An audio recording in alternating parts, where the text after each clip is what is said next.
Hey everybody, this is Ruben Lowing here in the Cypress area, Houston, and I had a prospect today. We got to talking. He's ex-military, and I started listening to him talk into his crew, and they're doing fundraising for the church, and I'm listening to him, and I'm like, we had talked about some other things about, you know, protocols and how to do things the right way, and the Army way, and and how they get like every little aspect of it they get they have a protocol for, and it sucks to be trained that way, right?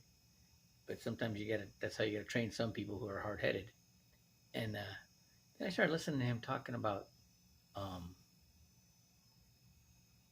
some of the tracking.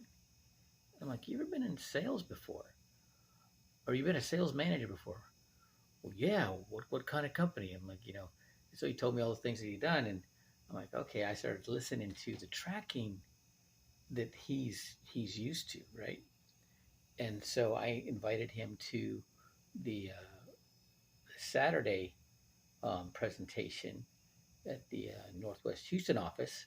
He's not going to be able to make it, but he's going to get his wife to go, right? And but they were already looking at the company before he came to Texas in California. So this is advantageous, right? It's pretty exciting. But the we got to talking about niches, and so there's um, he's used to area marketing and putting people in a certain area based on the demographic. Like if you have an area where there's older people, you got to have somebody who's a good conversationalist. They say, you know, most salespeople don't talk to the older people.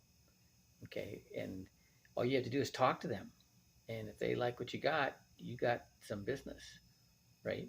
And if all you got to do is talk to them, and they'll like you, right? Somebody who's a good conversation, that area, the older community will love them.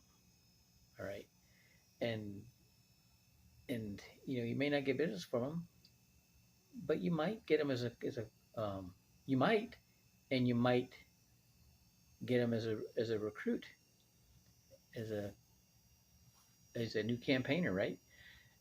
Because you know they want to be functional, they want to be productive, they want to make a difference, and that's what we do. And then so we start talking about the really what you're looking for is you're looking for somebody who has the same mentality that you do. If you have a hobby, usually it's something you're good at, and that's why you like it, right? Because you're good at it, and other people are trying to get as good as what you are, whatever that is. Mine was shooting, right? And it doesn't take you very long to figure out I know what I'm doing when I shoot the black out of the target with both hands, and with either hand, and and when I help somebody, you know, get them to the point where they're shooting the black out of the target too, right? They feel good about that, and they look at you, that level of expertise that you have doing that thing that you're good at. They overlay that level of confidence in everything that you do. And most people, that's usually the case. If you're one way in one thing, you'll be that way in anything else. So we were talking about that, but it was very interesting. You know, the I picked up on his uh, prowess, him talking to his crew, and I'm like, you ever been a sales manager before? So he likes the business. He's probably going to have his wife do it, but I'll talk to him about I've seen other couples do that with the marketing, and one of them brings him in, the other one does the administrative side, and it works very well. All right. Well, I'm waiting for our team meeting, so I'm going to let you all go. But I hope this helps somebody. If it does, please feel free to share, and hope you have a great Tuesday.